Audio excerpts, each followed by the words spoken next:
Ampitomboana ho aminao ry havana ny fahasoavana sy ny fiadanana. Famin'Andriamanitra ray sy Kristy tompontsika. Amen. Mamerina ho amin'ny fahamarinana ny Tompo no hevitra ianantsika izany amin'ity vonana ity. Sokafananaontsika ry havana ny Matio toko 7, ny andininy 7 ka hatramin'ny 17 fa ao anatin'izany no akatsika ny afatry ny Tompo amin'ity anio ity. Tantara efa diso fantatsika loatra zany. Tantara niantsoany Jesoa Kristy any Matio na levy mba hanaraka azy. Miariary havana eto amin'ity tantara ity fa tsy misy fetra ny fitiavan'i Kristy ary tsy azo sakanana ny antsin'Andriamanitra fa natao ho an'ny olona rehetra ny filazantsara. Hitantsika tsara fa karazan'olona maro no natsoiny Jesoa ho mpianany. Misy amin'izy ireny olon-tsotra, misy ny mpanarato, misy ny manam-pahaizana, misy aza ivery mpandinika fa olona tsy mamaky teny sy manoratra akory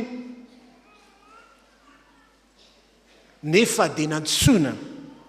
ho mpianandreo ny Tompo. Mahagaga eto ry havana ny fifidianan'i Jesoa Kristy ny olona mpanao ratsy toy ny mpamorietra mba ho isan'ny mpianatra. Ary gaga ny fahatrehony amin'izany fa Jesoa ihany no mamaly ny fanontaniana hoe tsy ny finaritra no mila mpanao fanafody fa ny marary. Te hanavotra ny mpanota rehetra Jesoa ary manana lalana izy tia nitondrany olona tsirairay avy. Koa andery havana raisika loha hevitra anankiray manao hoe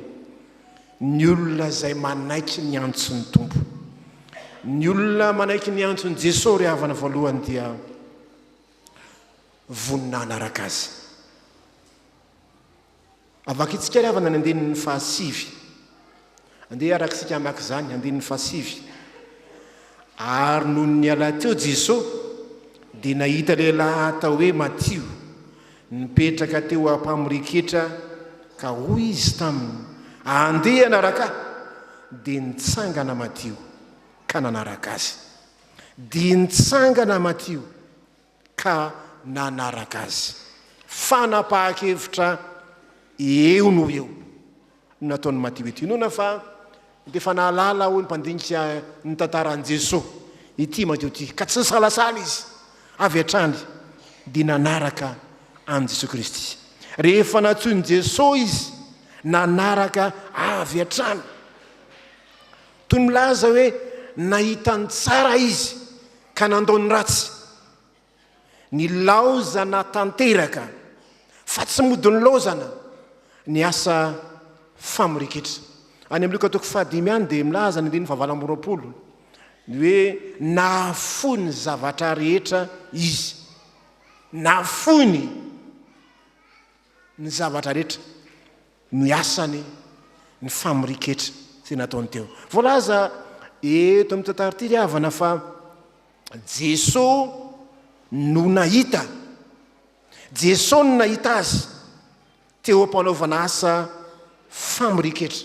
Tahaka izay nahitan'ireo mpianatra maro tena mpanaratono. Jesoa no nahita voalohany teo am-perinasa ka niantso azy andeha hanaraka na hoe andeha hiaraka amiko ka nilaozany tsy misy atakandro ry havana ny asa fivelomany. Isika hoe satro zany fa zany no tantara eto. Azo antoka fa nahazo ny tombontsoa betsaka teo amin'ny fiainany ty asa fivelomany ity. Ary tsy ny rehetra akory natao hoe mpamorietra. Tsara marihana fa nokilasiana ho isan'ny mpanota ny mpamorietra satria izy ireny dia voalaza fa maka izay tsy tokony ho alainy mba hamenony ny paosiny, tsy mpamory rehetra akory. Ankehitriny mety manao an'izany fa tamin'ny andron'ny Romanina dia zany. Jaona Mpanabatisa dia nananatra mafy ny mpamoretra rehefa nanatona azy dia ozy izy hoe aza mampandoa mihoatra zay no tendrena halainareo satria zany ny fomba ny mpamoretra fa ny fahatongavana ho mpamoretra matsy tsy mba hoe fanadinana toy ny ankehitriny fa tahaka ny fanaovana lavantiny ny fahatongavana ho mpamoretra zany hoe zay mahalovola be ho an'ny fanjakana romanina dia izy no lasa mpamoretra dikan'izany rehefa nandoa vola be anao dia tsy maintsy ataonao zay Mamerina nafaingana ninona vola zay nalohanao zany ny fomba mpamoretra tamin'izany tsy maintsy Mamerina ny volana izy dia maka mihoatra izy fa i Matio eto ry havana na fony zavatra rehetra nandao tanteraka ny asany izy tsy mba tratra ndrony antsoina hoe crise de vocation ndrony na hoe adi-saina sy fandavana manoloana ny fiantsoan'Andriamanitra tsy tratran'izany ty Matio ty betsaka ngery havana ny olona natsoan'Andriamanitra fa misalasaly matahotra ary ny akabeazan'ny olona tsoan'ny Tompo dia toy izany matahotra satria tsy moramora ny asan'Andriamanitra zany fa i Matio eto tsy ny salasala avy hatrany dia nanaiky isika kristianina ry havana dia tokony araka anaiky ihany koa fa ny fivavahana ny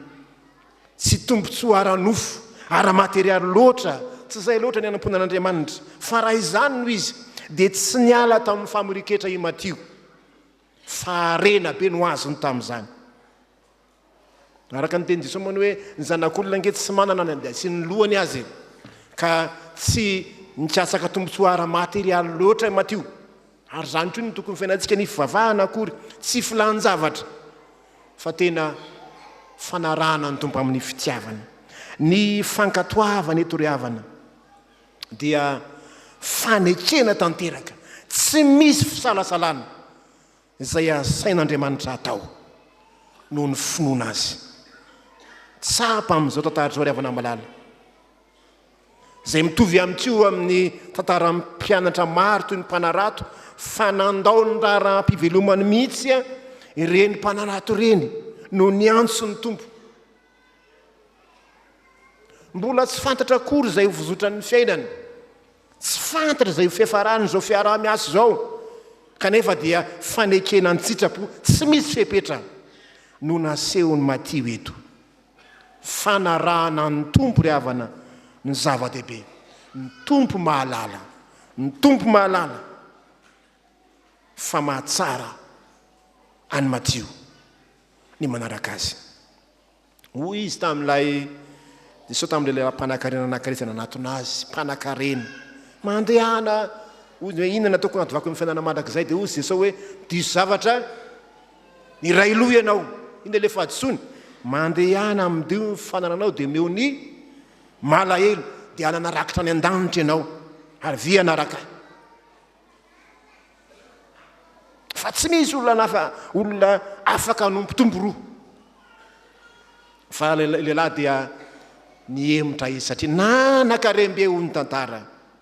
le havana etra amin'ny Tompo ataovy zava-dehibe aminao ny antso ny Tompo aza vela ho sakana tsy hanompoana ho an'Andriamanitra ny asa mandraranao na inona zany na mpamboly ianao mpiompy ianao mpiasa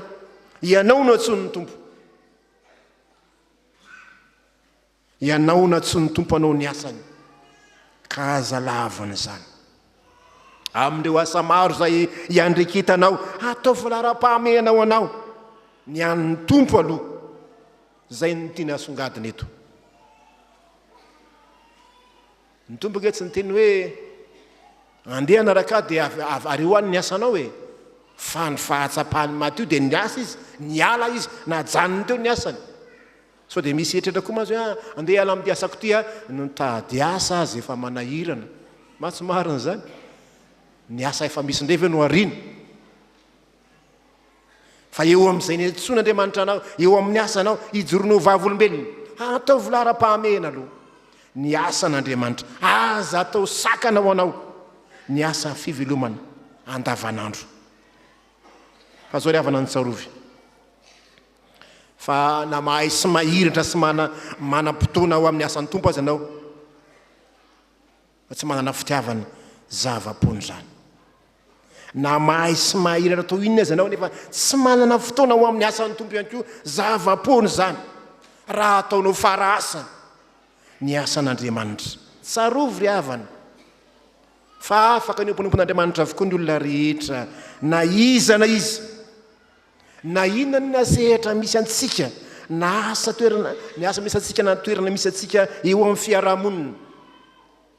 na manahoana na manahoana fijerin'ny olona antsika ao amin'ny Jesoa Kristy tsy misy fanavakavahana ara-poko ara-piaviana ara-tsaranga mitovy avokoa ny olona rehetra fa tehanavy ny olona rehetra Andriamanitra afaka anatina tsy misy fepetra avokoa ny olona rehetra araka nambarany hoe tsy misy jiosy na grika ny raha iantsika ao amin'ny tompo andeha ry havana ilaozana ny asa ratsy ny toetra ratsy araka varazan'ny apôstôly Paoly amin'ny Efesianina toko 4 teo no 7 manao hoe mba tsy andehananareo intsony tahaka ny fandehanan'ny jentilisa toy ny fitondran-tena fijangajangana fitiavam-bola sy ny sisa mivonoana hanaraka ny tompo fa ny faharoa ry havana ny olona tsy ny tompo dia zao olona mahay mizara fifaliana mahay mizara fifaliana hoy ny 10 ndetsika raha maky zany 10 ary nipetraka niny natao an-trano izy indreo nisy mpanota sy mpamoritra maro tonga ka niara-nipetraka tamin'i Jesoa mbamin'ny mpianana indreo nisy mpamoritra maro izy raha nipetraka niny natao an-trano izy